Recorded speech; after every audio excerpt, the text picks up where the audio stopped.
कहानी क्रूल खलनायक season 2 episode 1। अपने सारे कपड़े उतारो। Hotel residency. एक बड़े से प्राइवेट प्रेसिडेंशियल स्वीट में एक आदमी व्हाइट कलर कर वाथरोब पहने बड़े ही आराम से काउच पर बैठा हुआ था।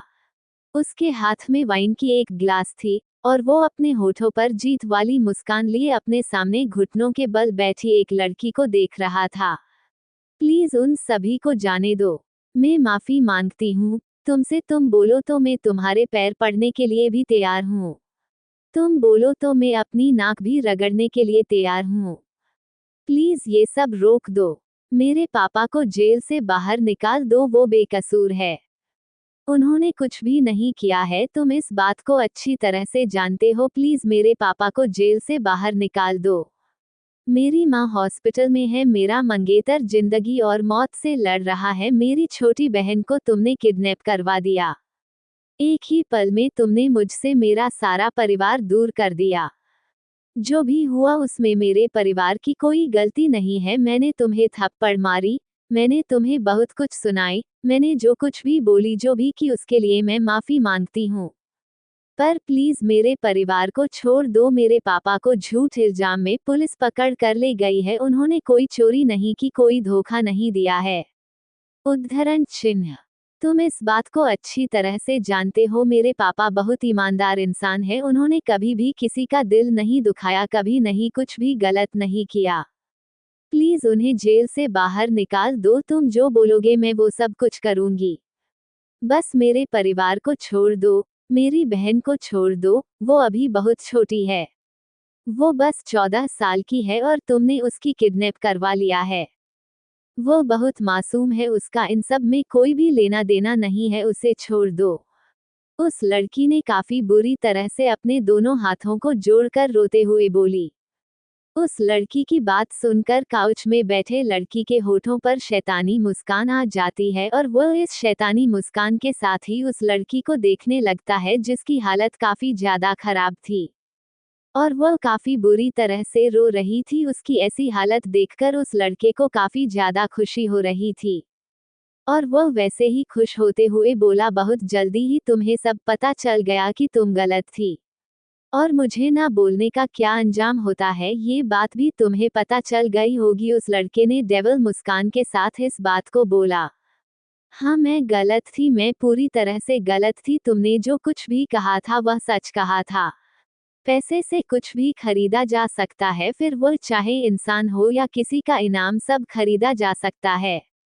मैं ही गलत थी जो तुम्हें वह सब बोली। प्लीज मेरे परिवार को छोड़ दो। मेरी माँ हॉस्पिटल है, मेरा मंगेतर भी हॉस्पिटल में है। उन दोनों की हालत बहुत ज्यादा खराब है। मेरे पापा को पुलिस पकड़ कर ले गई और मेरी छोटी बहन, उसका भी कुछ पता नहीं है। तुम्हारे आदमी उसे कहाँ पर लेकर गए हैं, वो कैसी है, उसकी हालत कैसी है, कुछ भी नहीं पता है। तुम जो बोलोगे मैं वो सब करने के लिए तैयार हूँ। मैं अपनी नाक भी तुम्हारे पैरों पर रगड़ने के लिए तैयार हूँ। बस मेरे पापा और बहन को छोड़ दो। मेरी माँ और मंगेतर को भी बचा लो। उस लड़की ने काफी बुरी तरह से उसके कदमों में गिरकर बोली। अच्छा, पर तुमने तो कहा था तुम बिकाऊ नहीं हो, ना ही तुम्हारी कोई कीमत है। तुम्हें तो अपनी वर्जिनिटी पर काफी घमंड था ना, तो कहाँ गया वह घमंड, अब बोलो। अब भी तुम्हें अपने आप पर उतना ही घमंड है। उस लड़के ने सामने जमीन पर पड़ी लड़की को ताड़ते हुए बोला।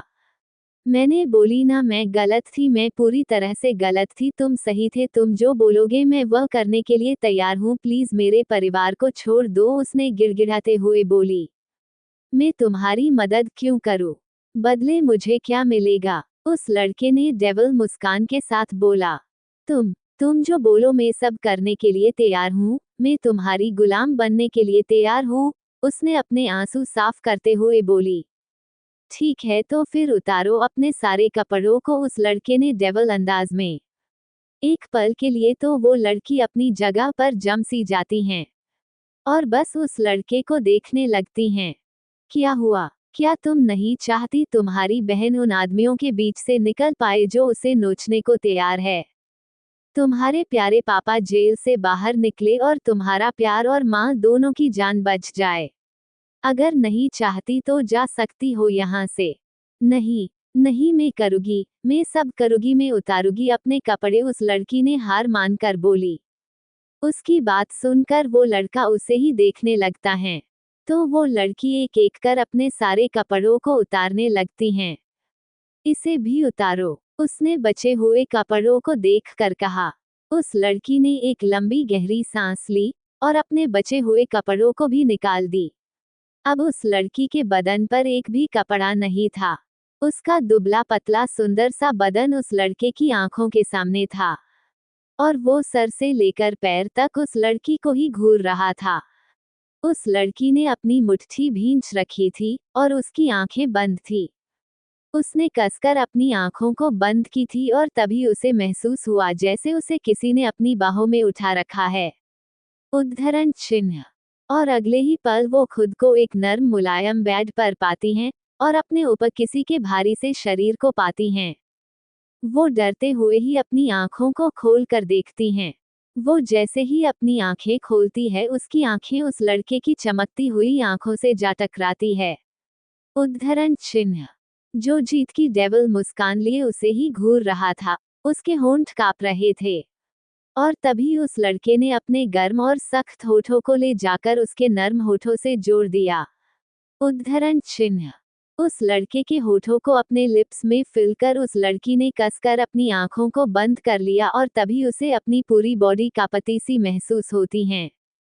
पहले तो अर्नव उसे सॉफ्ट किस कर रहा था, मगर उसे निवी के लिप्स किस करते ही काफी ज्यादा टेस्टी लगने लगते हैं, जिस कारण वो अब उसके होठों को सका करने लगता है और चूमते हुए ही उसके होठों को काट भी रहा होता है। उसके इस तरह बाइट करने से निवी की आह निकल पड़ती है, जिसे सुनकर अर्नव अग्रेसिव होने लगता है। उसके दोनों हाथ उसकी बॉडी पर फिसल रहे थे। उसका एक हाथ उसके सीने पर था जिसे वो बेरहमी से मसल रहा था, तो उसका दूसरा हाथ उसकी कमर को सहला रहा था। उद्धरण चिन्ह। अरविंद की छुअन से निवी अंदर तक डर जाती हैं और उसे अपनी पूरी बॉडी में कर्ट सा फील होता है। उद्धरण चिन्ह। अर्नव काफी बुरी तरह से उसकी बॉडी को मसल रहा था और उसके लिप्स और दांत निवी के लिप्स को दर्द और चोट दे रहे थे। कुछ ही देर में निवी की सांसें उखड़ने लगती हैं और वो अपने दोनों हाथों को अर्नव के सीने में रख देती हैं। अर्नव भी निवी को सांस लेने के लिए छोड़ देता है, मगर उससे अलग नहीं होता है। उद्धरण चिन्ह। बल्कि वो अब उसके नेक पर किस करते हुए है जोर से बाइट करता है, जिसके ऐसा करते ही निवी की जोर से तेज आह निकल पड़ती है, जिस कारण अर्नव और भी ज्यादा बाइल्ड होने लगता है। वो उसे किस करते हुए ही अपना बाथरोब निकालकर जमीन पर फेंक देता है, जिसके बाद अब अर्नव के बदन पर भी कोई कपड़ा नहीं था। उद्धरण चिन्ह। और वो वैसे ही किस करते हुए निवी के क्लिवेज तक आ जाता है और जैसे ही वो उसके सुंदर और आकर्षक सीने की तरफ देखता है तो पागल सा हो जाता है। वो काफी ज्यादा बेकाबू होकर उसके सीने को किस करने लगता है। निवी बस अपने दोनों हाथों को बेड पर कस लेती हैं और उसकी आह निकल रही होती हैं, क्योंकि अर्नव उसे जोरों से बाइट कर रहा था और उसके हाथ भी निवी की पूरी बॉडी और चल रहे थे। किस करते हुए ही वो धीरे धीरे नीचे की तरफ बढ़ने लगता है और जैसे ही वो कमर तक आता है, निवी झट से अपनी आंखों को खोल लेती हैं और डरते हुए ही अर्नव को देखने लगती हैं, जो काफी ज्यादा वाइल्ड हो चुका था। निवी आगे कुछ भी समझ पाती उससे पहले ही अर्नव उसके दोनों पैरों को अलग कर अपनी कमर में लपेट लेता है और जोर से उसकी बॉडी में एंटर करता है, जिसके ऐसा करते ही निवी की काफी तेज दर्द भरी चीख निकल पड़ती है। एपिसोड 2, दरिंदगी और हैवानियत।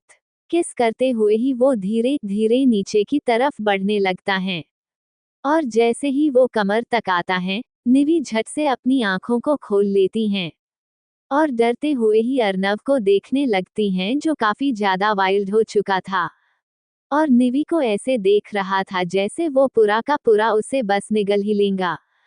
निवी कसकर अपने दोनों पैरों को आपस में जोड़ लेती हैं और केंपते हुए ही अर्नव को देखने लगती हैं, मगर अर्नव अब तो वो आउट और कंट्रोल हो चुका था।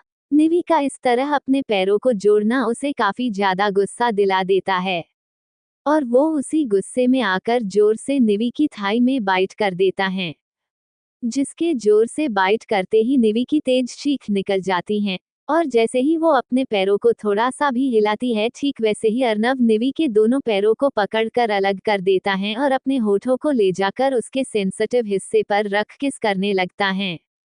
अर्नव के इस तरह उस जगह और किस करने से निवी की तेज तेज आवाज निकलने लगती हैं और उसकी पकड़ बैड सीट पर मजबूत हो जाती हैं। वो अर्नव का इस तरह किस करना बर्दाश्त नहीं कर पा रही थी।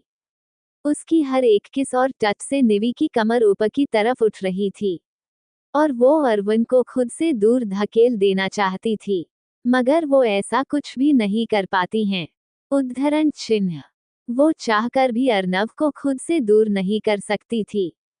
तो अर्नव भी काफी वाइल्ड होकर उसे किस करता है और किस करते हुए ही फॉरप्ले करने लगता है, जिस कारण निवी की जोरों से तेज तेज सिसकियां निकलने लगती हैं और उस सिसकियों को सुनकर अर्नव जैसे पागल सा हो जाता है और वो अब खुद को और ज्यादा रोक नहीं पाता है।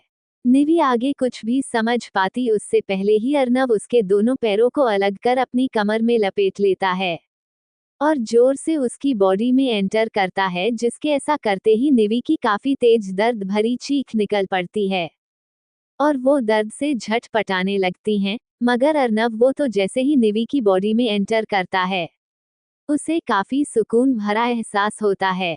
उसके लिए ये फीलिंग काफी खास थी और वो पूरी तरह से बेकाबू हो चुका था।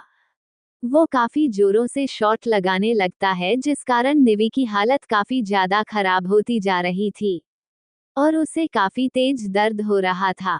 निवी रोते हुए ही अर्नव को देखकर बोली, मुझे बहुत दर्द हो रहा है, प्लीज बाहर निकालो, मुझे सच में काफी ज्यादा दर्द हो रहा है। ये बोलते हुए ही वो रो पड़ती है। निवी की बात सुनकर अर्नव रुकता नहीं है, बल्कि वो निवी के ऊपर झुककर अपनी स्पीड और तेज कर लेता है और अपने होठों को ले जाकर निवी के होठों से जोड़ देता है। उद्धरण चिन्ह। और उसके होठों को पूरी तरह से ब्लॉक कर देता है, जिस कारण निवी की चीख उसके गले में ही अटक जाती हैं। करीब आधे घंटे में ही निवी काफी ज्यादा थक जाती हैं और उसकी आंखें भी बंद होने लगती हैं। वो और ज्यादा अर्नव को खुद पर बर्दाश्त नहीं कर पा रही थी, मगर अर्नव उसके चेहरे पर जरा सी भी थकान नजर नहीं आ रही थी। न ही उसकी स्पीड कम हुई थी, उसकी रफ्तार अभी भी वैसी ही थी जैसे स्टार्टिंग में थी। निवी अब और बर्दाश्त नहीं कर पा रही थी और वो वैसे ही बेहोश हो जाती हैं। उद्धरण चिन्ह। मगर अर्नव वो अभी भी रुकता नहीं है, बल्कि अभी भी वो अपने मन की बस किए ही जा रहा होता है। उस पर निवी की बेहोशी का भी कोई असर नहीं पड़ता है, बल्कि वो तो बस अपने मन का किए जा रहा था। उसे निवी के साथ काफी ज्यादा मजा आ रहा था। उद्धरण चिन्ह। एक तरफ मासूम सी निवी की जिंदगी पूरी तरह से बदल चुकी थी, वो भी एक थप्पड़ की वजह से, तो वही दूसरी तरफ मिलो दूर एक बड़े से विला के एक बड़े से कमरे में अलेक्जेंडर बेड पर लेटा हुआ था। उसकी आंखें काफी ज्यादा मायूस और दर्द से भरी हुई थी। उद्धरण चिन्ह। उसकी हालत भी काफी ज्यादा नाजुक लग रही थी, वो पहले से काफी ज्यादा कमजोर और दुबला हो चुका था। उसके बाल भी काफी बढ़ चुके थे और उसकी दाढ़ी भी निकल आई थी। उसे देखकर ऐसा लग रहा था जैसे उसने अपना ध्यान रखना ही छोड़ दिया हो और जीने की उम्मीद भा छोड़ दी हो। अलेक्जेंडर की हालत सच में काफी ज्यादा खराब लग रही थी। अलेक्जेंडर ऊपर सीलिंग की तरफ देख रहा था और उसके ऊपर चढ़कर लेटी आंसू अपनी आंखों में काफी ज्यादा मायूसी और उदासी दोनों ही लिए अपने पिता की देख रही थी। उद्धरण चिन्ह। वो अपनी रोनी सी आवाज में अलेक्जेंडर के गाल पर किस करते हुए ही बोली, दुखी मत हो डेडी, हम सब मिलकर मम्मा को वापस से ढूंढ लेंगे और जब मम्मा हमें मिल जाएगी तब हम मम्मा को एक रूम में कैद कर देंगे ताकि वो हमें छोड़कर वापस कहीं भी ना जा सके। हम मम्मा का वापस ले आएंगे ना डेडी। आंसू ने अपनी आंखों से आंसू बहाते हुए बोली, हाँ मेरी बच्ची, हम आपकी मम्मा की तलाश कर लेंगे, हम उसे ढूंढ लेंगे और जब वो हमें मिल जाएगी तब हम उसे कैद कर देंगे ताकि वो आपको और मुझे, हम दोनों को छोड़कर कहीं भी ना जा सके। उद्धरण चिन्ह। हम ढूंढ लेंगे, बहुत जल्दी ही ढूंढ लेंगे आपकी मम्मा को। ये बोलते हुए ही अलेक्जेंडर ने कसकर नन्ही सी आंसू को अपनी बाहों में भरकर अपने सीने से लगाया हुआ था।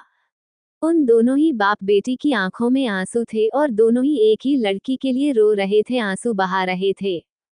तो वही दूसरे कमरे में रिया खिड़की के पास बैठी काफी ज्यादा दुखी सी ऊपर आसमान में दिख रहे चांद को देख रही थी। उद्धरण चिन्ह।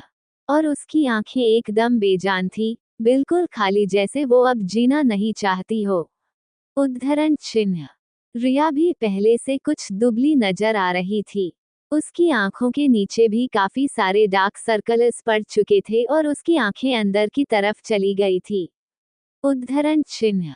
रिया अभी खड़ी उस चांद की निहार ही रही थी, उतने में ही उसे अपनी कमर में किसी के हाथ आते हुए महसूस होते हैं, जिन्होंने उसे पीछे से ही हग कर रखा था। जैसे ही रिया उन हाथों को अपनी कमर में फिल करती हैं, ठीक वैसे ही उसकी आंखें गुस्से से एकदम लाल हो जाती हैं और वो उन हाथों को झटक पीछे पलटकर एक जोर का थप्पड़ अपने सामने खड़े लड़के को लगा देती हैं। एपिसोड 3, मैं और मेरा शरीर दोनों ही बिकाऊ है। जैसे ही रिया पीछे पलटकर एक जोर का थप्पड़ अपने सामने खड़े लड़के को लगाती हैं, ठीक वैसे ही रिया के सामने खड़ा एल्विस अपनी आंखों में आंसू लिए और अपने गालों में अपना एक हाथ रखे आंसू भरी नजरों से ही रिया को देखने लगता है। वो कुछ बोलने के लिए अपना मुंह तो खोलता है, मगर कुछ बोल नहीं पाता है। कितनी बार तुमसे बोलूं, मेरे करीब मत आया करो, मुझे इस तरह से मत छुआ करो, मगर तुम्हें मेरी बात समझ आती ही नहीं है ना। उद्धरण चिन्ह। जो आ जाते हो इस तरह से अपना मुंह उठाकर मेरे पास, रिया ने बेहद ही नफरत के साथ इस बात को बोली। हनी नहीं हूं मैं तुम्हारी हनी, मत कहो मुझे हनी, मुझे तुम्हारे मुंह से ये हनी शब्द किसी गाली की तरह लगता है। मैं नफरत करती हूँ तुमसे, नफरत, बहुत ज्यादा नफरत। अगर तुम मेरी बात मान लिए होते तो क्या चला जाता तुम्हारा? बोलो, क्या चला जाता तुम्हारा? उद्धरण चिन्ह। तुम कभी मुझे समझ ही नहीं पाए एल्विस, तुम सच में मुझे कभी समझ ही नहीं पाए। अगर तुम मुझे समझे होते तो आज हमारे बीच ये दूरियां ना होती। अगर तुम मुझे समझे होते तो आज हम साथ होते और शायद सिया भी ऐसे हम सबको छोड़कर कहीं चली ना गई होती। रिया ने कहते हुए इस बात को बोली। हनी प्लीज हनी, शांत हो जाओ, इस तरह से तुम्हारा गुस्सा करना सही नहीं होगा। तुम चाहो तो मुझे मार लो, पिट लो, जो चाहो वो कर लो, मगर प्लीज इस तरह से पैनिक होना बंद करो। तुम प्रेग्नेंट हो और इस तरह ऐसी हालत में इतना पैनिक होना सही नहीं होगा, ना तुम्हारे लिए ना ही हमारे बेबी के लिए। एल्विस ने रोते हुए इस बात को बोला। बच्चा, तुम्हें तो अपने बच्चे की फिक्र होगी ही ना, तुम्हें सिर्फ और सिर्फ अपने बच्चे की फिक्र है, तुम्हें ना मेरी फिक्र है ना मेरी बहन की फिक्र है, तुम्हें सिर्फ अपने आप से मतलब है। रिया ने एल्विस को उंगली दिखाते हुए बोली। तुम ऐसा क्यों बोल रही हो हनी, तुम अच्छी तरह से जानती हो मुझे तुम्हारी कितनी फिक्र है। और रही बात सिया की, तो हमारे आदमी उसे ढूंढ रहे हैं, भाई भी उसकी तलाश कर रहे हैं, बहुत जल्दी ही हम सब मिलकर उसे ढूंढ लेंगे। तुम इस तरह से परेशान होना बंद कर दो, वो जहां भी होगी ठीक ही होगी। और मुझे पूरा यकीन है हमारे आदमी उसे जल्द ही ढूंढ लेंगे। एल्विस ने रिया को समझने की कोशिश करते हुए बोला। ढूंढ ही तो रहे हैं, तुम्हारे आदमी 3 महीने हो चुके हैं, 3 महीने से मेरी बहन घर से गायब है, उसका कुछ अता पता नहीं है, और तुम बोल रहे हो तुम्हारे आदमी उसकी तलाश कर रहे हैं। ढूंढ रहे हैं, ऐसे कैसे ढूंढ रहे हैं? अगर तुम अच्छे से ढूंढ रहे होते तो सिया जरूर मिल जाती है। रिया ने रोते हुए ही इस बात को बोली। रिया को इस तरह से रोते हुए देखकर और उसकी ऐसी हालत देखकर एल्विस का दिल टूट जाता है और उसे काफी ज्यादा बुरा लगने लगता है। एक तरफ उसका भाई इतना ज्यादा परेशान था और ऊपर से उसकी पत्नी जो प्रेग्नेंट थी, उसकी भी हालत काफी ज्यादा बुरी थी। उसको समझ नहीं आ रहा था वो करे तो। उसकी पत्नी जो प्रेग्नेंट थी वो रोज उससे झगड़ा करती है और उसे अपना दुश्मन समझ बैठी है, तो दूसरी तरफ उसका भाई पागलों की तरह सिया की तलाश कर रहा है और सिया वो पता नहीं कहाँ चली गई है, उसका कुछ पता ही नहीं चल रहा है। एल्विस भी इन सब चीजों से काफी ज्यादा परेशान हो चुका था। इंडिया में अगले दिन सुबह का समय। अर्नव की जब आंखें खुलती हैं तो उसके चेहरे पर एक अलग से मुस्कान और सुकून दोनों ही होता है और वह अपनी नजरें घुमाकर अपने बगल में देखता है जहां पर निवी किसी जिंदा लाश की तरह पड़ी हुई थी। उद्धरण चिन्ह। निवी को ऐसे देखकर अर्नब को काफी ज्यादा खुशी हो रही थी और वो निवी की इस हालत को देखकर मुस्कुरा रहा था। निवी को देखते ही उसे वह पल याद आ जाता है जब वो उसके ऑफिस में जॉब इंटरव्यू के लिए आई थी और तब अर्नब ने निवी को पहली बार देखा था और निवी की खूबसूरती को देखकर उसका दिल उस पर आ गया था और अर्नब का दिल निवी को देखकर जोरों से धड़क उठा था और उसने अनजाने में ही निवी को किस कर लिया था। अर्नब के इस तरह किस करने पर निवी को काफी ज्यादा गुस्सा आ गया था और इसी गुस्से में निवी ने भी अर्नब को उसके ही सारे एम्प्लॉय के सामने थप्पड़ लगा दी थी और उसे काफी सारी बातें भी सुनाई थी। साथ ही उसे ये भी बोली थी वो बिकाऊ नहीं है, ना ही उसकी बॉडी बिकाऊ है। निवी की इस हरकत पर अर्नब को भी काफी ज्यादा गुस्सा आ गया था और गुस्से में आकर उसने निवी से बदला लेने का फैसला किया और इसी के चलते उसने निवी के पापा को झूठे चोरी के इल्जाम में जेल भेज दिया था और उसकी छोटी बहन को स्कूल से किडनैप करवा लिया था। यहाँ तक उसके मंगेतर और उसकी माँ दोनों का एक्सीडेंट भी करवा दिया था और दोनों के ऑपरेशन के लिए निवी को लाखों की जरूरत थी, जिस कारण ना चाहते हुए भी निवी को मजबूर होकर अर्नब के सामने हार माननी पड़ी और उसके सामने झुकना पड़ा और इस सब का फायदा उठाकर अर्नब ने निवी को पूरी तरह से बर्बाद कर दिया था। अर्नब मुस्कुराते हुए ही निवी की हालत देख रहा था जिस पर उसे अपने दरिंदगी साफ नजर आ रही थी और इस तरह निवी को अपने बिस्तर में देखकर अर्नब को अब खुद पर और भी ज्यादा घमंड होने लगा था और उसे यकीन हो गया था दुनिया में हर चीज बिकाऊ है, फिर वो कोई इंसान हो, उसका ईमान हो या उसका शरीर, पैसों से सब हासिल किया जा सकता है। उद्धरण चिन्ह। तो वही निवी नींद में भी उसके चेहरे पर दर्द और तकलीफ साफ नजर आ रही थी। अर्नब अपनी एक उंगली को निवी के चेहरे पर फेरने लगता है। अर्नब के टच से निवी जो कुछ घंटे पहले ही सोई थी, उसकी आंखें अचानक से खुल जाती है और आंखें खुलते ही उसकी नजरें अर्नब की नजरों से जाकर मिलती हैं। अर्नब को अपने सामने देखकर कल रात जो कुछ भी हुआ वह सब किसी फिल्म की तरह उसकी आंखों के सामने दिखाई देने लगता है। कल रात की सारी घटना को याद कर निवी का सारा बदन डर के मारे कांपने लगता है और उसकी आंखें भी डर से भर जाती है। वह डरते हुए ही अर्नब को देखने लगती है और उसके हाथ की उंगली को अपने चेहरे से गले की तरफ फिसलते हुए पाकर और भी ज्यादा घबरा जाती है और उसके आंखों में वापस से आंसू आने लगते हैं। वह डरते हुए ही जैसे ही अर्नब हाथ हटाने के लिए अपना एक हाथ आगे बढ़ाने की कोशिश करती है, उसे महसूस होता है उसके हाथ काफी ज्यादा दर्द में है और उसे अपने हाथों को उठाने में भी काफी दर्द हो रहा है। दर्द के कारण उसकी आंखों के आंसू और भी ज्यादा तेज हो जाते हैं और वो वैसे ही आंसू भरी नजरों से डरते हुए ही अर्नब को देखने लगती हैं, जो शैतानी मुस्कान अपने चेहरे पर लिए उसे ही देख रहा था। उद्धरण चिन्ह। तुम जो चाहते थे तुम्हें वो मिल चुका है, तो क्या तुम मेरे पापा को जेल से बाहर निकाल सकते हो? क्या मेरी बहन को वापस से घर भेज सकते हो और मेरी माँ और मंगेतरों के इलाज के लिए मुझे पैसे दे सकते हो? निवी ने इस बात को काफी बुरी तरह से रोते हुए बोली। निवी की बात सुनकर अर्नब के होठों पर डेविल मुस्कान वापस से आ जाती है और वो उसी डेविल मुस्कान के साथ ही निवी के होठों पर अपना अंगूठा रख उसे सहलाने लगता है। उसके इस तरह होठों पर अंगूठे के रखने और लिप्स पर बने घाव में अंगूठे को सहलाने निवी को अपने लिप्स पर काफी तेज दर्द होता है और दर्द के कारण उसकी आंखें बंद हो जाती है और उसकी दर्द भर आह निकल पड़ती है। अर्नब निवी की दर्द भरी आवाज को सुनकर उसके होठों से अंगूठा हटा लेता है और उसकी आंखों में आए सारे आंसुओं को साफ कर हंसते हुए बोला, तुम्हारे पापा और बेहन को मैं घर भिजवा दूंगा, मगर अपनी माँ और मंगेतर के इलाज में लगने वाले पैसों के लिए तुम्हें पहले कुछ करना होगा। तुमने जो बोले मैंने वो सब की। कल रात मैंने खुद को पूरी तरह से तुम्हें सौंप दी। और तुम्हारी सारी दरिंदगी अपने आप पर सहन की अब, और मेरे पास ऐसा कुछ भी नहीं है जिसे मैं तुम्हें दे सकूं।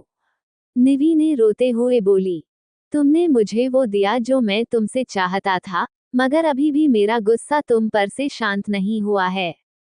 और जब तक मेरा गुस्सा शांत नहीं हो जाता तब तक मैं तुम्हें माफ नहीं करने वाला हूँ। तुमने जो मेरे साथ किया है उसके लिए अभी मैंने तो ठीक से बदला लिया भी नहीं है और तुम इतने में ही हार मान गई। तुम्हें अपनी माँ और मंगेतर के इलाज के लिए पैसे चाहिए ना? ठीक है, मैं पैसे देने के लिए तैयार हूँ, मगर उससे पहले तुम मुझसे माफी मांगते हुए बोलो। तुम और तुम्हारा शरीर दोनों ही बिकाऊ है और तुम इस बात को मानती हो और तुम्हें अपनी गलती का एहसास है। अब आगे से तुम वही सब करोगी जो मैं तुम्हें करने के लिए कहूंगा। तुम अब से मेरी गुलाम हो। उद्धरण चिन्ह। अर्नव की बात सुनकर निवी रोते हुए ही बोली, हाँ मैं गलत थी, मैंने तुम पर हाथ उठाकर सबसे बड़ी गलती की है। मैं और मेरे शरीर दोनों ही बिकाऊ है। मैं इस बात को कबूल करती हूँ और अब से मैं तुम्हारी सारी बातों को मानूंगी, तुम्हारी गुलाम बनकर रहूंगी। गुड, तुमने मुझे इम्प्रेस कर दिया है और कल रात को खुश भी किया है।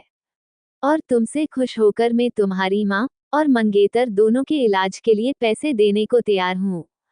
और तुम्हारी छोटी बहन और पापा वो भी घर पहुँच जाएंगे। पर उससे पहले तुम्हें कुछ और भी करना होगा। तुम्हें एक पेपर कॉन्ट्रैक्ट पेपर साइन करना होगा। और तुम्हें तब तक मेरे साथ मेरी गुलाम बनकर रहना होगा जब तक तुम मुझे एक बच्चा नहीं दे देती हो। उद्धरण चिन्ह। Episode 4, contract paper. तुम्हें एक पेपर कॉन्ट्रैक्ट पेपर साइन करना होगा और तुम्हें तब तक मेरे साथ मेरी गुलाम बनकर रहना होगा जब तक तुम मुझे एक बच्चा नहीं दे देती हो। उद्धरण चिन्ह। जैसे ही निवी अर्नव की इस बात को सुनती है, ठीक वैसे ही उसकी आंखें हैरानी से फैल जाती है और वह अपनी आंसुओं से भीगी हैरान नजरों से अर्नव को देखने लगती हैं। तुम तो बस मेरे साथ एक रात बिताना चाहते थे ना? तो फिर तुम अब ये क्या बोल रहे हो? मैं कैसे तुम्हारे बच्चे को जन्म दे सकती हूँ? उद्धरण चिन्ह। निवी ने काफी ज्यादा जोरों से रोते हुए बोली, हाँ, मैं भी पहले तुम्हारे साथ बस एक रात बिताना चाहता था। तुम्हारे बदन के साथ खेलना और तुम्हें मसलना चाहता था। साथ ही तुम्हारे गुरूर को भी तोड़ना चाहता था। मगर एक रात बिताकर मैंने तुम्हें छोड़ दिया तो ये सही नहीं होगा। उद्धरण चिन्ह। ऐसे में तुम किसी ना किसी से शादी कर अपनी जिंदगी में आगे बढ़ जाओगी और खुशी से जिंदगी जीने लगोगी, मगर मैं तुम्हें खुश कैसे देख सकता हूँ? मैं तुम्हें खुश नहीं देखना चाहता हूँ। उद्धरण चिन्ह। इसीलिए मैंने काफी सोच समझकर ही इस फैसले को लिया है। वैसे भी मैं तो ठहरा एक प्ले बॉय और मैं किसी एक लड़की पर रुकता नहीं। मुझे हर दिन एक नई लड़की चाहिए अपने बिस्तर पर। मगर मुझे अपने वंश को आगे बढ़ाने के लिए शादी करनी होगी और शादी जैसा बोझ मैं नहीं उठा सकता हूँ। इसीलिए अब तुम मेरे वंश को आगे बढ़ाने का काम करोगी। तुम मुझे एक बच्चा देने के बाद फ्री हो सकती हो और तुम्हें मेरी इस बात को माननी ही होगी। उद्धरण चिन्ह। अगर तुम मेरी इस बात को नहीं मानती हो तो भूल जाओ, तुम अपनी माँ और मंगेतर की जान बचा पाओगी। उद्धरण चिन्ह। अब फैसला तुम्हारे हाथ में है। वैसे डॉक्टर ने तुम्हें पैसे लाने के लिए 24 घंटे का समय दिया था ना? आधे से ज्यादा समय तो बीत चुका है। सोच लो क्या करना है तुम्हें। इतना बोलकर अर्नव बेशर्मों की तरह उसे ताड़ने लगता है। उद्धरण चिन्ह। निवी को समझ नहीं आ रहा था वो क्या करे। वो कैसे इस हैवान के साथ रह सकती हैं? कैसे इसके बच्चे को जन्म दे सकती हैं जिसने कल रात उसकी इज्जत को ताड़ ताड़ कर दिया? उसे इतनी बुरी तरह से फिजिकली और मेंटली टॉर्चर किया। मगर उसके पास सोचने के लिए ज्यादा समय नहीं था, उसे अभी ही फैसला करना था। निवी को अपनी सोच में गुम देखकर अर्नव वापस से उसकी लाचारी का मजाक बनाते हुए ही बोला, तुम सोचने के लिए समय ले सकती हो, मगर क्या तुम्हारे मंगेतर और माँ के पास समय है क्या? ये बोलते हुए ही वो हंसने लगता है। उद्धरण चिन्ह। और बेड से उठकर जमीन में पड़े अपने कपड़े उठाने लगता है, जिसे ऐसा करते हुए देखकर निवी डर जाती है और उसे ऐसा लगता है कहीं ये लड़का उसे इस हालत में ऐसे ही छोड़कर चला ना जाए। अगर ये यहाँ से चला गया तो उसकी माँ और मंगेतर का इलाज कैसे होगा। यही सब सोचकर ही निवी अपनी दोनों आंखों को बंद कर बोली, मुझे तुम्हारी शर्त मंजूर है, तुम जो चाहते हो मैं तुम्हें वह देने के लिए तैयार हूँ, पर प्लीज मेरी माँ मेरे मंगेतर का इलाज करवा दो। उनके पास ज्यादा समय नहीं है और मेरे पास इतने पैसे नहीं है कि मैं उनका इलाज करवा सकूं। निवी ने बुरी तरह से रोते हुए बोली। निवी की बात सुनकर अर्नव के होठों पर जहरीली मुस्कान आ जाती है और वह बैठ के बगल वाले ड्रोच में से एक कॉन्टैक्ट पेपर निकालता है और उस पेपर को निधि के सामने फेंकते हुए बोला, पढ़ लो और पढ़कर इसमें साइन कर दो। निवी हाँ मैं अपना कर हिलाते हुए बोली, ठीक है, अगर मैं कॉन्टैक्ट में साइन कर दूंगी तो तुम मेरी माँ का इलाज करवा दोगे ना। उद्धरण चिन्ह। हाँ बिल्कुल, वैसे भी मेरे पास पैसों की कमी नहीं है और इस बात को तो तुम अच्छी तरह से जानती हो और मैं अपनी बात से बदलूंगा नहीं। इधर तुम इन पेपर पर साइन करोगी और उधर तुम्हारी माँ का इलाज चालू हो जाएगा। जैसे ही अर्नव ने इस बात को बोला, निवी ने बिना कुछ सोचे समझे ही बिना उन पेपर को पढ़े उन्हें अपने हाथ में पकड़ ली और वह बेड पर उठने की कोशिश करने लगी है, मगर उसके शरीर में इतना ज्यादा दर्द था कि उससे उठकर बैठा भी नहीं जा रहा था। वो उठने की काफी कोशिश करती है मगर शरीर में हो रहे दर्द के कारण उसकी बस चीख निकल रही थी, वह उठ नहीं पा रही थी। उद्धरण चिन्ह। उसकी ऐसी हालत देखकर एक पल के लिए तो अर्नव भी हैरान रह जाता है और वैसे ही उसे देखते हुए बोला, क्या तुमसे उठकर बैठा भी नहीं जा रहा है। निवी लाचारी से ना में ही अपना सर हिला देती है। जब तुम खुद उठकर बैठ नहीं सकती हो तो इन पेपर में साइन कैसे करोगी। अर्नव ने बिना किसी भाव के कहा, क्या मैं इन पर अंगूठा लगा सकती हूँ। निवी ने बिना कुछ सोचे समझे बोली। निवी की बात सुनकर अर्नव उसे अजीब तरह से घूरने लगता है और घूमते हुए ही बोला, रुको मैं तुम्हारी मदद करता हूँ। इतना बोल वह बेड के पास आता है और निवी को उठने में मदद करता है। निवी कसकर अपनी आंखों को बंद कर लेती है क्योंकि उसे बैठने में भी काफी दर्द हो रहा था और दर्द के कारण उसकी आह निकल रही थी। अर्नव भी सब समझ पा रहा था कि उसने निवी के साथ कितना ज्यादा कर दिया है जिस कारण निवी उठ भी नहीं पा रही है, मगर उसे फिर भी निवी के दर्द से कोई फर्क नहीं पड़ रहा था। उद्धरण चिन्ह। निधि बेड से टिककर बैठ जाती है और फिर उन पेपर पर साइन करने लगती है। जैसे ही पेपर पर साइन होते हैं, अर्नव उसके हाथ से उन पेपर को ले लेता है और अपना मोबाइल ढूंढकर अस्पताल में कॉल लगा देता है। जैसे कि निवी ने ये देखती है उसे एक राहत मिलती है। एपिसोड 5, तुम्हारे अंदर दिल नी पत्थर है। उद्धरण चिन्ह। अर्नब को अस्पताल कॉल लगाते हुए देखकर साथ ही डॉक्टर से बात करते हुए देखकर कि उसकी मां और मंगेतर का ऑपरेशन शुरू कर दिया जाए। ये सुनकर निवी एक राहत की सांस लेती है और अब उसका डर थोड़ा काम हो जाता है, ये सोचकर कि अब उसकी मां और मंगेतर दोनों का ऑपरेशन हो जाएगा और उन दोनों की ही जान बच जाएंगी। कॉल कट करने के बाद अर्नव अपना मोबाइल अपने पेट के पॉकेट में डालता है और निवी की तरफ देखने लगता है जो बेड पर किसी लाश की तरह बैठी थी। उसे वैसे देखकर अर्नव को उस पर कोई तरस नहीं आता है, न ही उसे उसके दर्द से कोई फर्क पड़ता है, बल्कि वह तो अपने चेहरे पर एक डेविल मुस्कान लिए हुए ही बोला, जल्दी से अपने कपड़े पहनो और मेरे साथ चलो। अर्नब की यह बात सुनते ही निवी एकदम हैरान होकर उसे देखने लगती है। क्या तुम्हें लगता है अभी मेरी हालत ऐसी है कि मैं अपने पैरों पर चल भी पाऊंगी? निवी ने अपनी आंखों से आंसू बहाते हुए बोली। निवी की बातें सुनकर अर्नब उसे घूरने लगता है और वैसे ही घूरते हुए बोला, तुम्हारी हालत से मुझे कोई फर्क नहीं पड़ता है, ना ही तुम्हारे किसी भी दर्द या तकलीफ से मुझे फर्क पड़ता है। हम दोनों के बीच एक सौदा हुआ है। मैंने तुम्हारी माँ और मंगेतर दोनों के ऑपरेशन के लिए लाखों रुपए दिए हैं।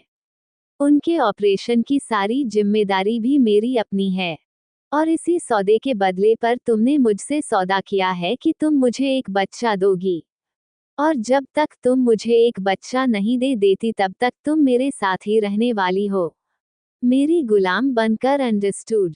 अर्नब ने बिना किसी भाव के कहा, पर मैं अभी चल नहीं सकती हूँ, क्या तुम्हें दिखाई नहीं दे रहा है? मुझे बैठने में भी कितनी तकलीफ हो रही है। क्या तुम्हारे अंदर दिल नहीं है? क्या तुम्हारे अंदर दिल की जगह पत्थर है? निवी ने रोते हुए बोली।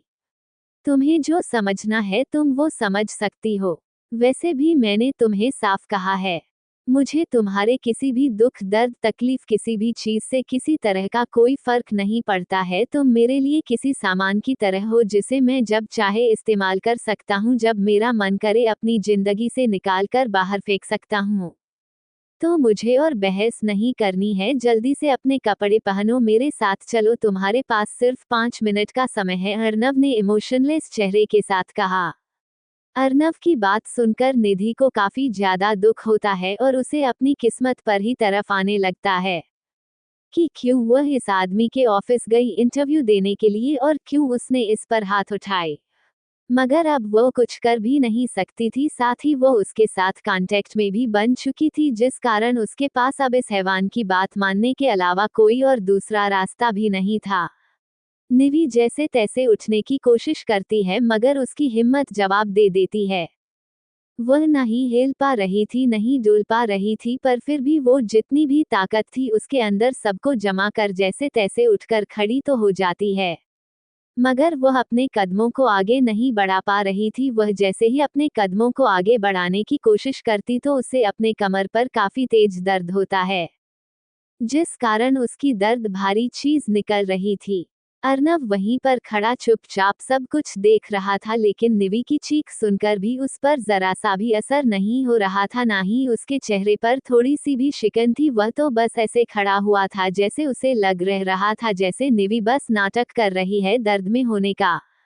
बस बहुत हुआ तुम्हारा ये सारा ड्रामा, इतना बोलते ही अर्नव की नजर बेड पर बिछी चादर पर पड़ती है, जो पूरी तरह से लाल हो चुकी थी, जिसे लाल देखकर अर्नव को समझ आ जाता है उसने रात में सच में निवी के साथ कितनी ज्यादा दरिंदगी की है, जिसे महसूस कर और निवी को उस हालत में देखकर अर्नव कुछ पल के लिए किसी सोच में पड़ जाता है और निवी के पास आते हुए ही बोला, ठीक है तुम जाकर पहले सावर ले लो, थोड़ी देर में मेरा असिस्टेंट और कुछ लोग तुम्हें यहाँ लेने आ जाएंगे, उनके साथ तुम आ जाना, वह तुम्हें हॉस्पिटल लेकर जाएंगे।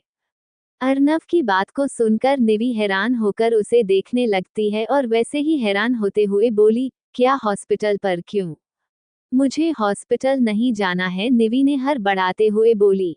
निवी की बात सुनकर अर्नव अपने होठों पर एक डेविल मुस्कान लाते हुए बोला, हॉस्पिटल तो तुम्हें जाना ही होगा, तुम्हें अपने टेस्ट तो करवाने ही होंगे ताकि डॉक्टर क्लियर कर बता सके कि तुम मेरे बच्चे को जन्म देने के लिए बराबर से कैपेबल हो या नहीं। चुपचाप से हॉस्पिटल आ जाना, थोड़ी देर में डॉक्टर तुम्हारे चेकअप कर लेंगे, उसके बाद तुम अपने घर जा सकती हो। और हाँ, अपनी माँ की और उसे मंगेतर की फिक्र मत करना, उन दोनों का ऑपरेशन सही से हो जाएगा और तुम्हारे पापा और तुम्हारी बहन को भी तुम्हारे घर पहुंचा दिया गया है, तो तुम्हें अब किसी भी चीज की चिंता करने की जरूरत नहीं है, तुम्हें बस जल्द से जल्द प्रेग्नेंट होने के बारे में सोचने की जरूरत है। समझ में आया तुम्हें? अर्नव ने बिना किसी भाव से कहा। अर्नव की बात सुनकर निवी कुछ नहीं बोल पाती है, वह बस अपना सर झुका लेती है और अर्नव भी अपने कपड़े पहनकर उस होटल रूम से बाहर निकल जाता है और निधि किसी तरह लड़खड़ाते हुए बाथरूम में चली जाती है। दूसरी तरफ सिया अपने अपार्टमेंट में थी। उसका अपार्टमेंट काफी छोटा था, जिसमें सिर्फ 2 बेडरूम, वह भी छोटे छोटे से, एक हॉल और किचन बाथरूम थे। सिया ने इस अपार्टमेंट को रेंट पर लिया हुआ था। सिया कल से ही अपनी दोस्त निवी को कॉल लगा रही थी, जिसके साथ स्कूल और कॉलेज दोनों में उन्होंने पढ़ाई की थी, और वो रिया, निवी, वह तीनों ही काफी अच्छी दोस्त थी। सिया काफी ज्यादा परेशान थी क्योंकि वह अपनी फ्रेंड को काफी समय से कॉल कर रही थी, मगर उसका कॉल बंद आ रहा था। साथ ही उसे यह बात भी पता चली थी कि निवी की मां का एक्सीडेंट हो गया है और जिस लड़के से उसकी शादी होने वाली थी उस लड़के को भी किसी गाड़ी ने टक्कर मार दी थी, जिस कारण वह भी अस्पताल में एडमिट है। सिया निवी के घर गई थी, पर उसे वहां पर ना ही उसकी पापा मिले ना ही उसकी छोटी बहन मिली। सिया को निवी के साथ जो कुछ भी हो रहा था सब पता चल गया था, मगर वो इस बात से अनजान थी कि निवी की जिंदगी में किस तरह से डेविल ने कदम रख लिया है, जिसने उसे पूरी तरह से बर्बाद कर दिया है। सिया काफी ज्यादा परेशान हो ही रही थी कि इतने में ही उसका मोबाइल बजता है। जैसे ही सिया अपने मोबाइल में आ रहे नंबर को देखती है, वो जल्दी से उस कॉल को उठा लेती है और जैसे ही उस कॉल को उठाकर अपने कान में लगाती है, ठीक वैसे ही दूसरी तरफ की आवाज सुनकर उसके होश उड़ जाते हैं। एपिसोड 6, अलेक्जेंडर का दर्द। सिया काफी ज्यादा परेशान हो ही रही थी कि इतने में ही उसका मोबाइल बजता है। जैसे ही सिया अपने मोबाइल में आ रहे नंबर को देखती है, वो जल्दी से उस कॉल को उठा लेती है और जैसे ही उस कॉल को उठाकर अपने कान में लगाती है, ठीक वैसे ही दूसरी तरफ की आवाज सुनकर उसके होश उड़ जाते हैं। उद्धरण चिन्ह।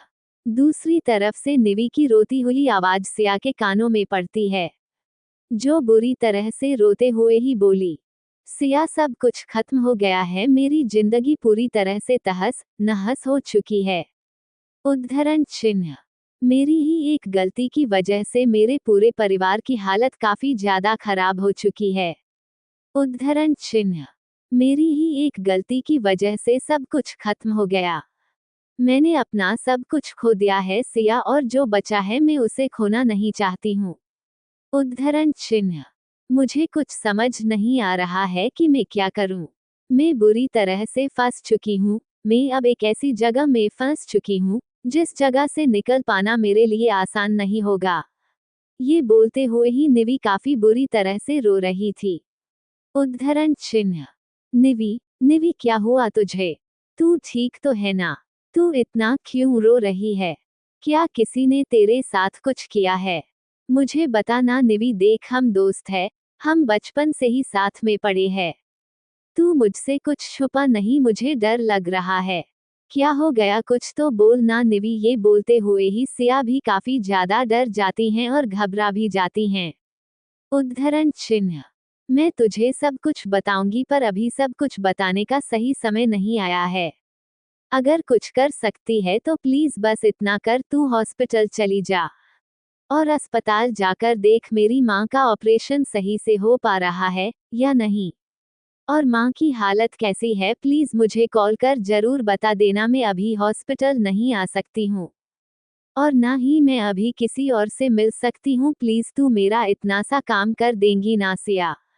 ये बोलते हुए ही निवी अभी भी रो रही थी। हाँ, मैं तेरा काम कर दूंगी और मेरे लिए ये कोई काम नहीं है। फ्रेंड है हम, और दोस्त तो बुरे समय पर एक दूसरे के काम आते ही है।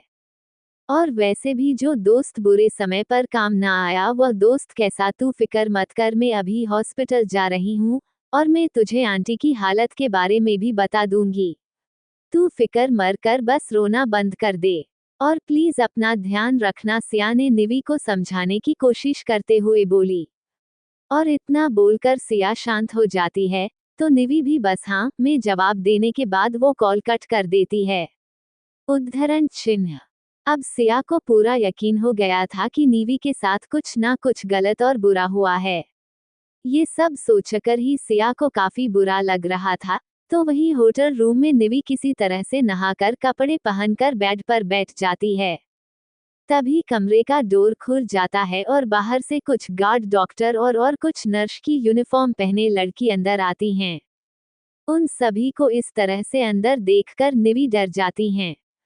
दूसरी तरफ लंदन में, जहां इंडिया में दिन हो रहा है, वही लंदन में इस समय रात हो रही थी। सारे घर वाले सो चुके थे, मगर अलेक्जेंडर की आंखों से नींद कहीं गायब सी थी। उसकी आंखों के आगे बार बार बस सिया का हंसता मुस्कुराता हुआ प्यारा सा चेहरा आ रहा था। साथ ही उसका खुद से अपने प्यार का इजहार करना, खुद को किस करना, हग करना, प्यार करना, हर एक पल अलेक्जेंडर की आंखों के सामने आ रहा था। और उन सभी प्यार भरे पलों को याद कर अलेक्जेंडर की आंखें नम सी हो जाती हैं। अलेक्जेंडर आंसू बहाते हुए ही खुद से बोला, जो भी बात थी हम बैठकर भी कर सकते थे सिया, अगर तुम माँ नहीं बन सकती थी। फिर भी मुझे तुमसे कोई शिकायत नहीं थी, मैंने तो तुमसे प्यार किया था, किसी बच्चे से नहीं जो तुम हमारे बीच किसी बच्चे का बहाना लाकर मुझे और हमारी बेटी को छोड़कर ऐसे चली गई। उद्धरण चिन्ह। तुमने सच में मेरे साथ बहुत बुरा किया है और इसके लिए मैं तुम्हें कभी भी माफ नहीं करने वाला हूँ, ना ही तुम्हें खुद से ज्यादा दिनों तक खुद से दूर रहने दूंगा। उद्धरण चिन्ह। बहुत जल्दी ही मैं तुम्हें ढूंढ लूंगा, फिर तुम दुनिया के किसी भी कोने में ही क्यों ना छुपी हुई हो, मगर फिर भी मैं तुम्हें ढूंढ कर रहूंगा। और एक बार तुम मुझे मिल बस जाओ, उसके बाद मैं तुम्हें किसी कमरे में कैद कर दूंगा। उद्धरण चिन्ह। ताकि तुम मुझे कभी भी कहीं पर भी छोड़कर ना जा सको। एक तरफ तो तुमने मुझसे कहा तुम मुझे प्यार करती हो, मगर दूसरे ही पल तुम मुझे छोड़कर दूर चली गई। ऐसा क्यों वाइफी? क्या मैं इतना बुरा था जो तुम ऐसे मुझे छोड़कर चली गई? ये बोलते हुए ही अलेक्जेंडर काफी ज्यादा दुखी था और उसकी आंखों में ढेर सारे आंसू थे। उद्धरण चिन्ह। तो वही दूसरी तरफ सिया हॉस्पिटल में एक ऑपरेशन रूम के बाहर बैठी हुई थी। उसकी आंखों में भी नमी थी और वो भी अलेक्जेंडर को ही याद कर रही थी। उद्धरण चिन्ह। जिसे याद कर उसकी आंखें नम हो चुकी थी और उसे काफी ज्यादा दर्द अपने सीने में हो रहा था। उद्धरण चिन्ह। उसे ऐसा लग रहा था जैसे किसी ने उसके सीने से दिल ही निकाल दिया और अब वो जिंदा रहने के लिए तड़प रही हैं। उससे ठीक से सांसें भी नहीं ली जा रही थी। वो आंसू बहाते हुए ही खुद से बोली, मुझे पता है तुम मुझे याद कर रहे होंगे और मुझे याद कर दुखी हो रहे होंगे। पता नहीं क्यों मगर मेरा दिल आज काफी ज्यादा बेचैन और दुखी हो रहा है। उद्धरण चिन्ह। मेरा मन कर रहा है कि मैं तुम्हें देखूं, तुम्हारे गले लगूं और तुम्हें अपनी बाहों में भरकर ढेर सारा प्यार भी करूं। इतने महीने से तुम्हारे बिना कैसे रह रही हूं, यह मुझे पता है और मैं ये भी समझ पा रही हूं कि तुम्हारा भी मेरे बिना दूर रहना कितना मुश्किल होगा। मगर फिर भी मैं उम्मीद करूंगी कि तुम जल्द से जल्द किसी और से शादी कर लो और मुझे भुला दो, क्योंकि मैं तुम्हें किसी तरह की कोई खुशी नहीं दे सकती हूँ, किसी तरह का कोई दुख नहीं दे सकती हूँ, मगर कोई और तुम्हें वह सब दे पाएंगे जो तुम डिजर्व करते हो। मैं सच में तुम्हारे लायक नहीं हूँ अलेक्जेंडर, मैं सच में नहीं हूँ तुम्हारे लायक। ये बोलते हुए ही उसे काफी भारी भारी सा लग रहा था और उसकी आंखों से आंसू भी बहे जा रहे थे। वह बेंच पर बैठी ही आंसू बहा ही रही थी, तभी वहां पर कोई आकर उसके कंधे पर अपना एक हाथ रख देता है, जिसे महसूस कर सिया डर जाती हैं। एपिसोड 7। प्राइवेट बॉडी में स्वेलिंग। निवी इस समय कुछ डॉक्टरों से घिरी हुई थी और वो सभी उसके कुछ टेस्ट कर रहे थे। उद्धरण चिन्ह। अर्नब भी वहीं पर मौजूद था और वह डॉक्टर को उनका काम करते हुए देख रहा था। उद्धरण चिन्ह। उसके चेहरे पर इस समय कोई इमोशन नहीं थे, ना ही उसे देखकर पता लगाया जा सकता था कि उसके दिमाग में आखिर चल क्या रहा है। उद्धरण चिन्ह। उसका चेहरा इमोशन लेस था, मगर उसकी नजर बस हॉस्पिटल बेड पर लेटी निवी पर ही थी।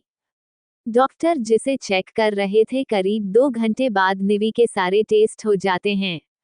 उसके सारे टेस्ट हो जाने के बाद जब जैसे ही रिपोर्ट आती है, तो सारे ही डॉक्टर उन रिपोर्ट को आपस में पढ़ते हुए बातें करने लगते हैं।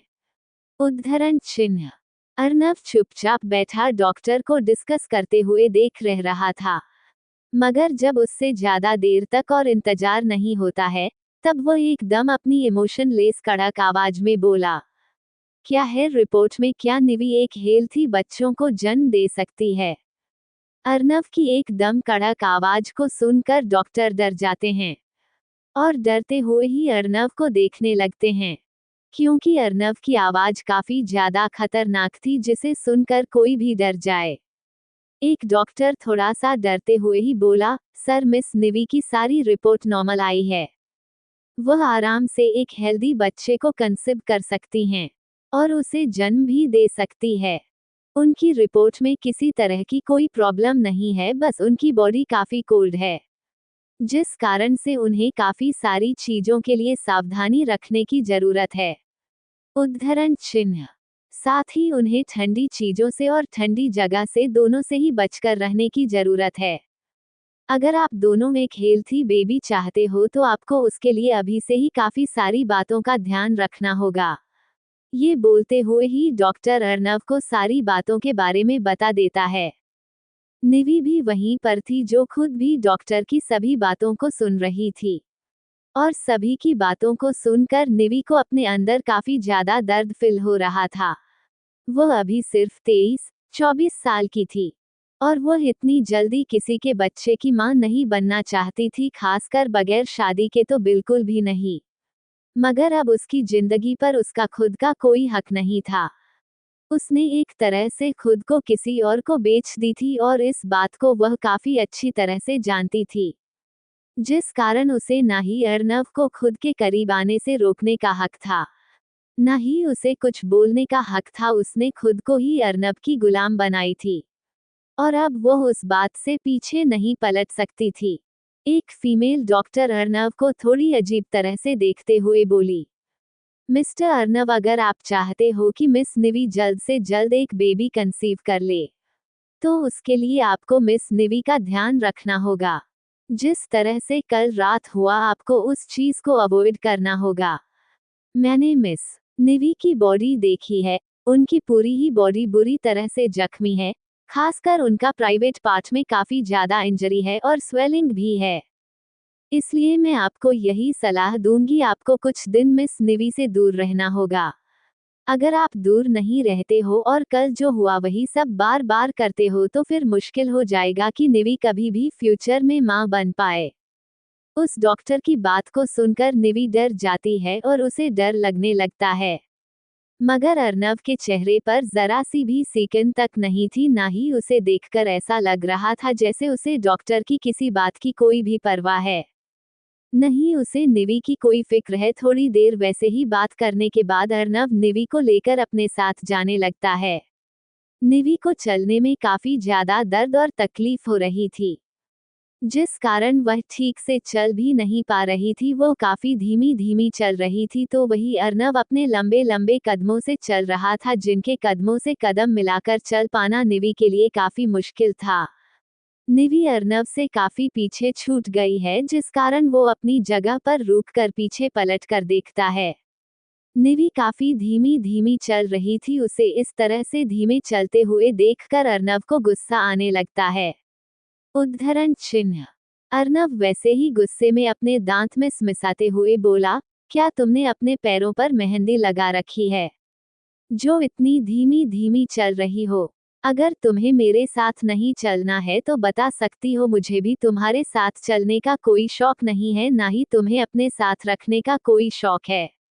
उद्धरण चिन्ह। मुझे बस मेरा बच्चा चाहिए। वैसे भी मैंने जितनी बड़ी रकम तुम्हारी माँ और मंगेतर के ऑपरेशन के लिए दिए हैं, उस रकम के हिसाब से एक बच्चा देना तुम्हारे लिए काफी आम सी बात है। अगर तुम सारी जिंदगी भी मेरी गुलाम बनकर रहो तो भी इतने पैसे मुझे वापस नहीं लौटा पाओगी। अर्नव ने इस बात को निवी का मजाक उड़ाते हुए बोला। अर्नव की बात सुनकर निवी की नजरें झुक जाती है और वह कुछ नहीं बोलती है। उसकी आंखों से आंसू बहने लगते हैं और उसकी आंखों के आंसू नीचे जमीन पर गिरने लगते हैं। उसका मन तो करता है वह अर्नव को पलटकर जवाब दे, मगर उसकी ऐसी हालत नहीं थी जो वह अर्नव को जवाब दे पाए, इसलिए वो खामोशी से अपनी नजरें झुका ही होती है। निवी को वैसे नजरें झुकाते हुए देखकर अर्नव निवी के पास जाता है और उसे गुस्से में घूरने लगता है। निवी आगे कुछ समझ पाती है उससे पहले ही अर्नव झुककर निवी को अपनी बाहों में उठा लेता है। अर्नव के इस तरह ऐसे उठाने पर निवी एकदम हैरान रह जाती है कि उसके साथ ये सब क्या हुआ। अभी अभी निवी कुछ पल के लिए ब्लैंक हो जाती हैं। जब वो अपने होश में वापस आती है तो वह खुद को अस्पताल के बाहर पाती है। अर्नव निवी को अपनी कार के अंदर किसी सामान की तरह पटक देता है, जिस कारण निवी की दर्द से भरी आंख निकल पड़ती है। मगर अर्नव को इन सब से कोई भी फर्क नहीं पड़ता है, बल्कि वह उसे वैसे ही गुस्से में घूरते हुए बोला, आज से तुम मेरे विला में रहोगी, मेरी गुलाम बनकर, वह भी तब तक जब तक तुम मुझे एक बच्चा नहीं दे देती हो। तो अपने जितने भी नखरे हैं, एटीट्यूड है, उन सबको भुलाकर तैयार हो जाओ मेरा गुस्सा और नफरत सहने के लिए। इतना बोलकर अर्नव अपनी दूसरी कार में बैठकर वहां से चला जाता है, तो वही निवी अर्नव की बातों को सोचकर काफी ज्यादा डर जाती है। उद्धरण चिन्ह। एपिसोड 8, तुम्हारी जिंदगी नाक बीन दूंगा। सिया बेंच में बैठी आंसू बहा रही होती हैं, तभी पीछे से आकर कोई उसके कंधे पर अपना एक हाथ रख देता है, जिसे महसूस कर सिया अपनी आंखों में आए सारे आंसुओं को साफ करती हैं और अपनी बगल में देखने लगती हैं, जहां पर एक 14 साल की लड़की उसके बगल में ही बैठी हुई थी और उसे ऐसे रोते हुए देखकर थोड़ा परेशान भी हो रही थी। उद्धरण चिन्ह। सिया दीदू, आप इस तरह से क्यों रो रही हो? क्या माँ की हालत बहुत ज्यादा खराब है जो आप इतना रोए जा रही हो? और आकाश भैया वो कैसे है? वो भी ठीक तो होंगे ना? आपको पता है दी स्कूल से आते समय कुछ लोगों ने मुझे किडनैप कर लिया था और सारी रात में वही उन लोगों के साथ डरते हुए रही, मगर बाद में उन लोगों ने मुझे छोड़ दिया। उस लड़की ने सिया की सूजी हुई आंखों की तरफ देखकर बोला, यह क्या बोल रही हो तुम? क्या तुम्हें किसी ने किडनैप कर लिया था? किसी ने मुझे इस बारे में कुछ बताया क्यों नहीं है? सिया ने थोड़ा सा परेशान होते हुए बोली। सिया की बात सुनकर वह लड़की हमें अपना सर हिला देती है और अपने आसपास देखते हुए बोली, पापा की हालत पर कुछ ठीक नहीं है, पापा घर पर आराम कर रहे हैं। पापा यहाँ आने की जिद कर रहे थे, मगर मैंने ही पापा को यहाँ आने नहीं थी, क्योंकि उनकी हेल्थ भी काफी खराब है और मैं नहीं चाहती पापा माँ की हालत के बारे में जानकर दुखी हो। उन्हें अभी इस बारे में कुछ भी पता नहीं है। मैं अकेली ही यहाँ पर आ गई। अच्छा हुआ दीदी जो आप यहाँ पर मेरे साथ हो, वरना मैं तो अकेले ही हो जाती है। इतना बोलकर वह लड़की सिया को गले लगा लेती है और उसे वैसे ही गले लगाते हुए बोली, दीदी मेरा फोन नहीं उठा रही है, न ही मेरी उनसे बात हो पाई है। मुझे दीदी की काफी फिक्र हो रही है। पता नहीं दीदी कैसी होगी, कहाँ पर होगी, क्या कर रही होगी, मुझे कुछ समझ में नहीं आ रहा है। मुझे डर लग रहा है सिया दीदी, कहीं दीदी के साथ कुछ गलत तो नहीं हो गया ना? इतना है बोलकर वह लड़की रोने लगती है। उसे इस तरह से रोते हुए देखकर, साथ ही इतना डरता हुआ देखकर सिया उसे समझाने की कोशिश करते हुए बोली, तुम इस तरह से रोना बंद करो राधा, अगर तुम ही ऐसे रोते रहूंगी तो फिर तुम्हारी मम्मी को कौन संभालेगा? और तुम निवी की फिक्र मत करो, निवी एकदम ठीक है। अभी थोड़ी देर पहले ही मेरी उससे बात हुई है, उसने मुझसे कही है कि वह यहाँ पर नहीं आ सकती है, वो काम के कारण कहीं बाहर चली गई है, मगर जैसे ही फ्री होगी वह जल्द ही तुमसे मिलने वापस आएंगी। तो तुम रोना बंद करो, इस तरह रोना सही नहीं है। सिया ने राधा से झूठ बोलते हुए बोली, क्योंकि वह नहीं चाहती थी कि राधा को सच पता चले। निवी की हालत ठीक नहीं है और वो किसी प्रॉब्लम में है, नहीं तो राधा टूट जाती अपनी बड़ी बहन की हालत देखकर। और सिया राधा को परेशान नहीं करना चाहती थी, क्योंकि इस समय राधा भी अगर टूट जाती है तो फिर कौन उसकी माँ को पापा को संभालता, इसलिए सिया ने झूठ बोलना ही सही समझी। उद्धरण चिन्ह। दूसरी तरफ अर्नव अपने ऑफिस के केबिन में बड़े ही आराम से अपनी चेयर से टिककर बैठा हुआ था और उसके सामने ही एक बड़े से बाउल में काफी सारे फ्रूट्स रखे हुए थे, जिन्हें वह बड़े ही मजे से खा रहा था। उसकी आंखों के सामने बार बार निवी का चेहरा आ रहा था। उसे इस तरह से दर्द में तड़पते रोते हुए देखकर अर्नव को पता नहीं क्यों काफी खुशी हो रही थी। वो वैसे ही खुश होते हुए अंगूर का एक पीस अपने मुंह में डालकर बोला, वेलकम टू हेल मिस निवी, तुम नहीं जानती तुम्हारे साथ अब कितना बुरा और क्या क्या होने वाला है। तुम कुछ भी नहीं जानती हो, न ही कभी जान पाओगी। मुझे तुमसे नफरत है, हद से ज्यादा नफरत है। तुम्हारी हिम्मत भी कैसी हुई थी मुझे थप्पड़ मारने की? इतने सारे लोगों के सामने मुझे थप्पड़ मारने की? लड़कियां मेरे बिस्तर पर आने के लिए मरी जाती है, और एक तुम हो जिससे मुझे इतने सारे लोगों के सामने थप्पड़ मारी थी।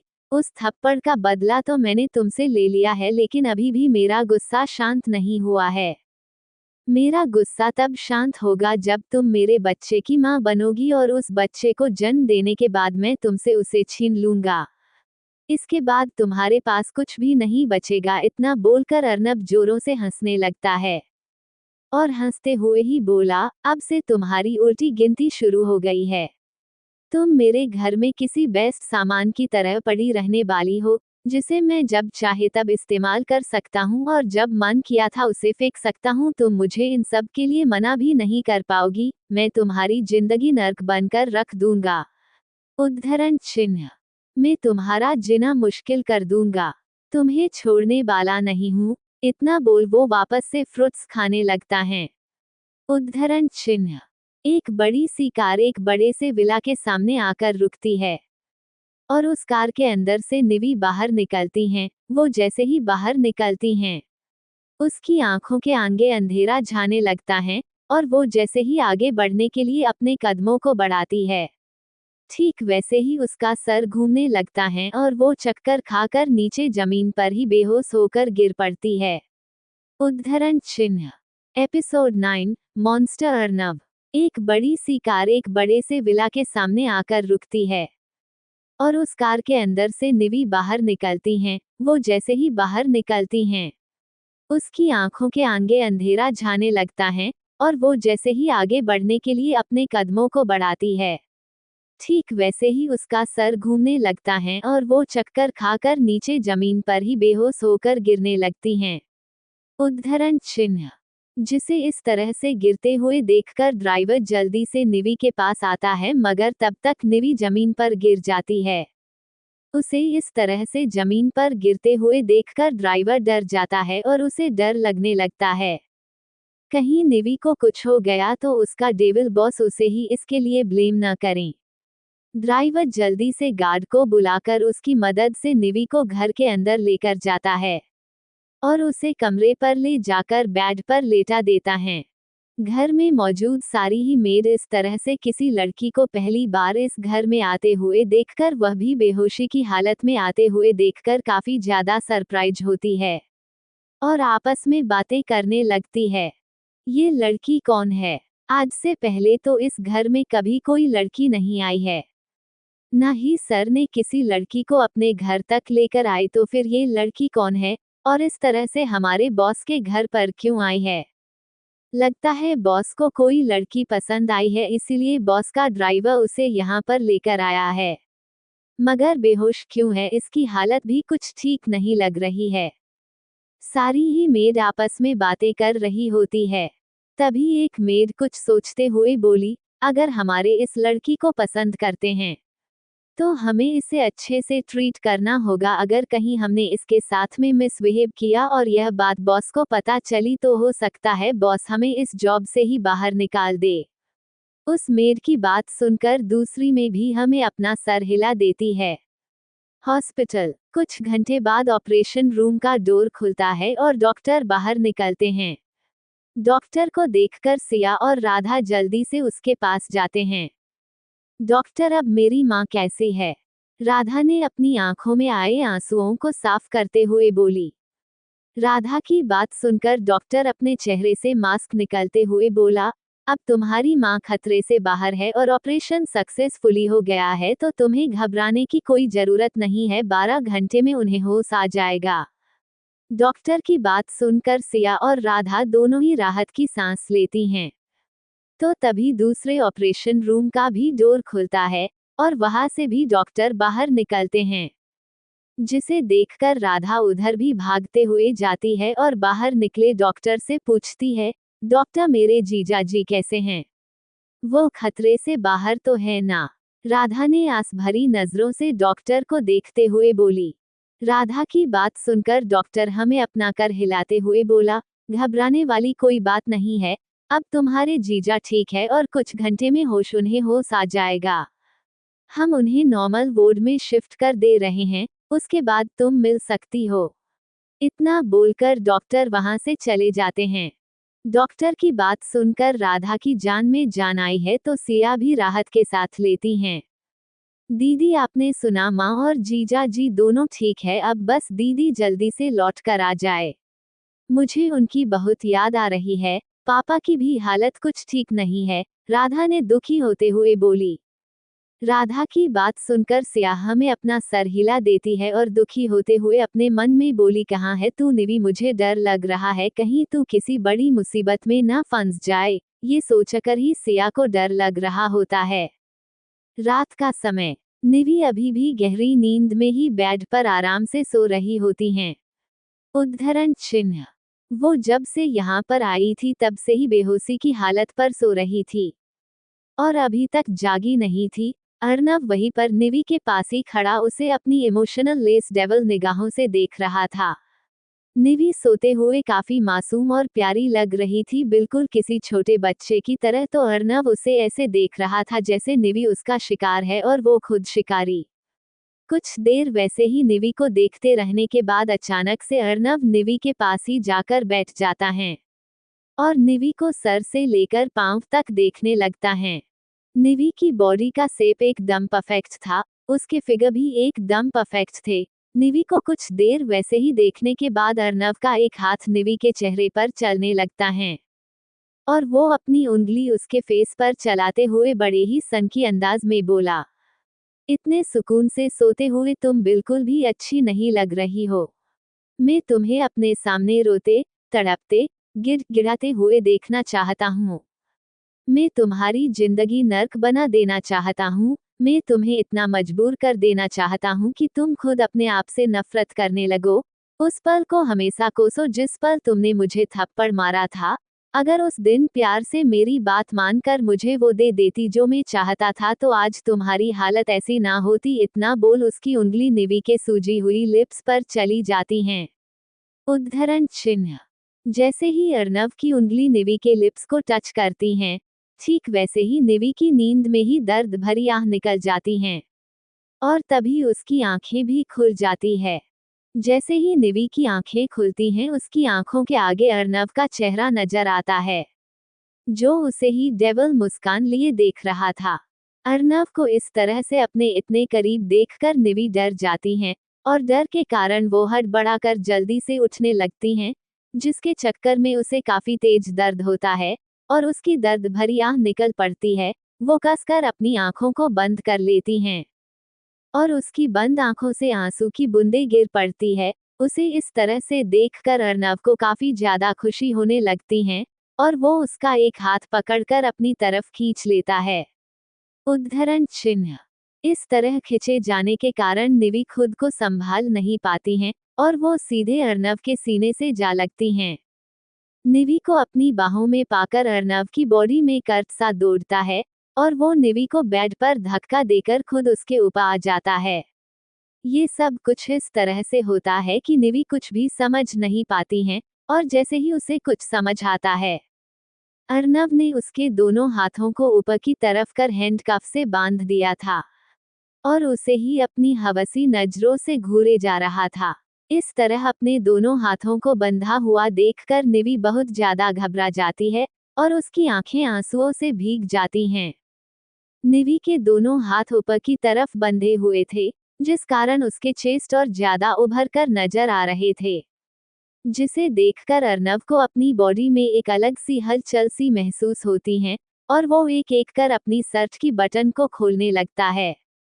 उसे इस तरह से अपनी शर्ट की बटन खोलते हुए देखकर निवी के आंसू और तेज हो जाते हैं और वो अपने कैपते हुए होठों को हिलाते हुए ही बड़ी मुश्किल से बोलती हैं, प्लीज अभी नहीं, प्लीज मुझे छोड़ दो। इस समय मेरी बॉडी वैसे ही काफी ज्यादा पेन में है, मैं और ज्यादा दर्द बर्दाश्त नहीं कर पाऊंगी। प्लीज मुझे आज के लिए छोड़ दो। ये बोलते हुए ही निवी रो रही थी, मगर अर्नव उसकी बात को और उसके रोने को इग्नोर कर एक एक कर अपने सारे ही कपड़े निवी के सामने ही निकालने लगता है। और बेशर्मों की तरह ही एकदम निकेड उसके सामने खड़ा हो जाता है। फिर एक एक कर वो निवी के भी सारे कपड़ों को फाड़ने लगता है, जिसे ऐसा करते देख निवी जोर से रोने लगती हैं। उसे इस तरह से रोते हुए देखकर अर्नव को काफी ज्यादा गुस्सा आ जाता है और उसी गुस्से में वो निवी के ऊपर चढ़ जाता है और उसके होठों पर अपने होठों को रख उसे काफी बुरी तरह से किस करने लगता है। साथ ही उसके दोनों हाथ निवी की बॉडी पर फिसल रहे होते हैं। एपिसोड 10, हैवान। प्लीज मुझे आज के लिए छोड़ दो। ये बोलते हुए ही निवी रो रही थी, मगर अर्नव उसकी बात को और उसके रोने को इग्नोर कर एक एक कर अपने सारे ही कपड़े निवी के सामने ही निकालने लगता है और बेशर्मों की तरह ही एकदम निकेड उसके सामने खड़ा हो जाता है फिर एक एक कर वो निवी के भी सारे कपड़ों को फाड़ने लगता है, जिसे ऐसा करते देख निवी जोर से रोने लगती हैं। निवी को इस समय अर्नव से काफी ज्यादा डर लग रहा था। उसकी आंखों के सामने बार बार कल रात जो भी हुआ वही सब आ रहा था, जिसे याद कर निवी का सारा बदन कांप सा गया था। वो रोते हुए ही अर्नव को कुछ भी ना करने के लिए बोल रही थी। निवी इस तरह से रोते हुए देखकर और अपनी बात ना मानते हुए देखकर अर्नव को काफी ज्यादा गुस्सा आ जाता है, और उसी गुस्से में वो निवी के ऊपर चढ़ जाता है। अर्नव को अपने ऊपर देखकर निवी की आत्मा अंदर तक सिहर सी जाती है, और वो रोते हुए ही ना में अपना सर हिलाने लगती हैं।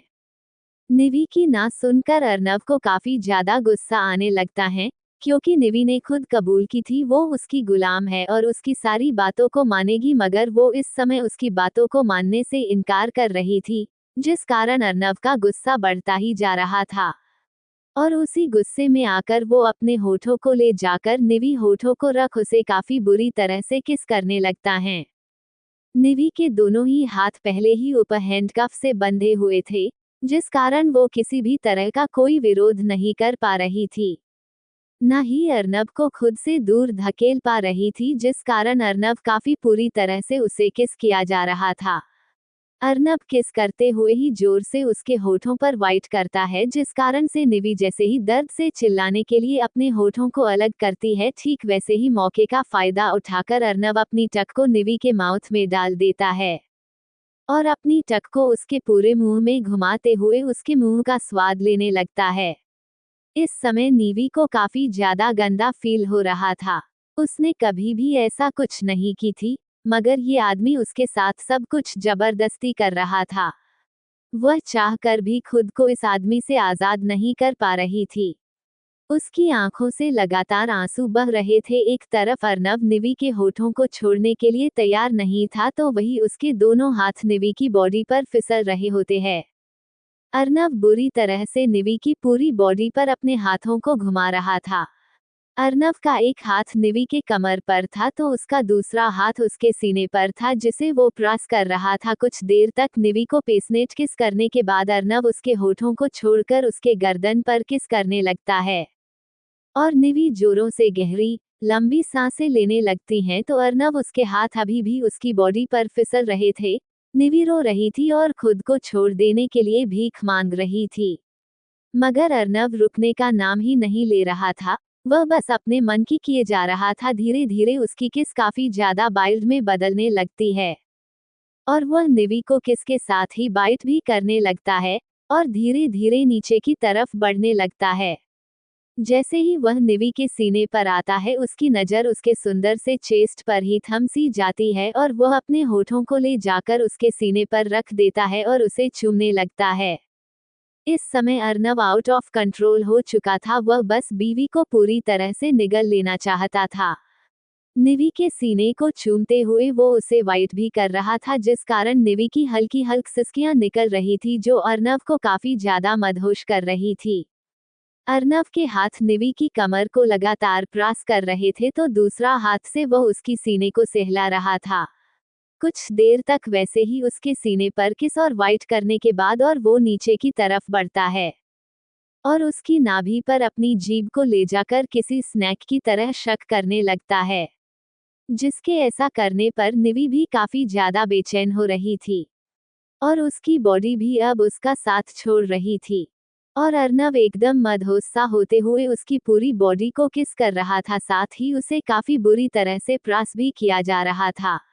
जैसे ही वह कमर के नीचे आता है, ठीक वैसे ही निवी कसकर अपने दोनों पैरों को आपस में जोड़ लेती है और वह अर्नब से दूर होने की कोशिश करती है, मगर अर्नब उससे दूर नहीं होता है, बल्कि वो तो अपना पूरा कंट्रोल हो चुका था। वैसे ही उन दोनों की बॉडी पर जरा से कपड़े नहीं थे, नहीं कपड़े के नाम पर कुछ था। दोनों ही एकदम निकेट थे, जिस कारण अर्नब अब अपना आपा खो चुका था और जब वो देखता है कि निवी किस तरह से अपने पैरों को ब्लॉक कर रही है, ये देखकर उसे काफी गुस्सा आता है और वो उसी गुस्से में आकर जोर से निवी के पैरों पर काट देता है। वह बस लगातार निवी की थाई पर काटे जा रहा था, जिस कारण निवी को काफी जोरों से दर्द हो रहा था और दर्द की वजह से ही निवी अपने पैरों को एक दूसरे से अलग करती है। ठीक वैसे ही अर्नब मौके का फायदा उठाकर उसके दोनों पैरों को दूर कर देता है और अपने एक हाथ को ले जाकर उसकी बॉडी पर फेरने लगता है, जिसके ऐसा करने पर निवी के बदन पर झनझनाहट सी पैदा होती है और उसकी कमर ऊपर की तरफ उठने लगती है, जिसे ऐसा करते हुए देखकर अर्नब और ज्यादा पागल होने लगता है और वो अब खुद को और ज्यादा रोक नहीं पाता है। वह धीरे से उसकी बॉडी में इंटर करता है। कहानी में आगे क्या हुआ जानने के लिए सुनते रहे और ऐसे ही रोमांचक और इंटरेस्टिंग स्टोरी सुनने के लिए अमेहा FM डिजिटल स्टोरी को सब्सक्राइब जरूर करें ताकि वीडियो सबसे पहले आप तक पहुंचे।